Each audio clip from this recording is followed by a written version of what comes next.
ঝাপসা ভবিষ্যৎ আর রঙিন স্বপ্ন নিয়ে এগিয়ে যাচ্ছে জীবন।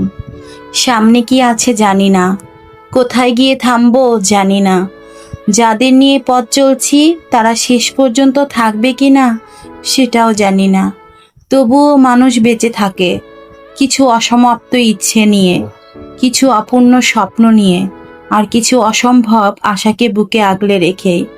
জীবনটা বড় অদ্ভুত, এখানে কেউ নিশ্চিত নয়, তবুও সবাই পরিকল্পনা করে। কেউ জানে না আগামীকাল কি অপেক্ষা করছে, তবুও সবাই সুন্দর আগামীকালের স্বপ্ন দেখে। আমিও তার ব্যতিক্রম নই। আমারও কিছু স্বপ্ন আছে, যেগুলোর ঠিকানা এখনো অজানা। কিছু মানুষ আছে যাদের হারানোর ভয় এখনো বুকের ভিতর রয়ে গেছে। কিছু ইচ্ছা আছে যেগুলো পূরণ হবে কিনা জানি না, তবুও সেগুলোকে আঁকড়ে ধরে হেঁটে চলছি। কারণ স্বপ্নহীন মানুষ বেঁচে থাকতে পারে, কিন্তু জীবনকে অনুভব করতে পারে না। ঝাপসা ভবিষ্যৎ আর রঙিন স্বপ্ন নিয়ে এগিয়ে যাচ্ছে জীবন।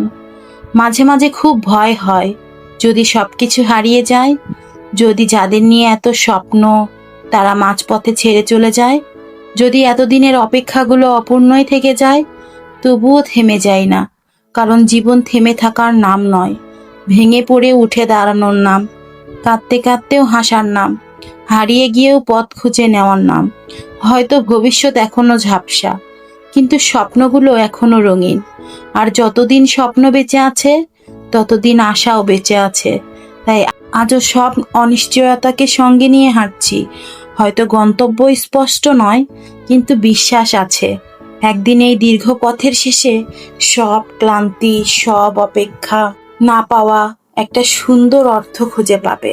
চেয়ে নেওয়া জিনিস কখনোই নিজের হয় না, না সম্পর্ক, না সময়, না মানুষ। কারণ যা বারবার চাইতে হয় তা কখনো স্বতঃস্ফূর্ত হয় না। যে সম্পর্কের জন্য ভিক্ষা করতে হয় সেখানে ভালোবাসা থাকে না। যে সময় চেয়ে নিতে হয় সেখানে গুরুত্ব থাকে না। আর যে মানুষকে ধরে রাখতে অনুরোধ করতে হয় সে কখনো সত্যিই নিজের হয় না।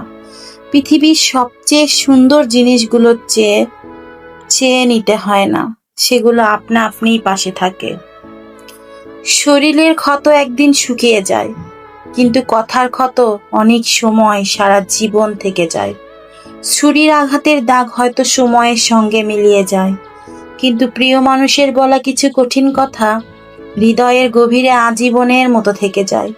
মানুষের ক্ষত ভুলে যায়, কিন্তু অপমান, অবহেলা আর তিক্ত শব্দের স্মৃতি সহজে ভুলতে পারে না।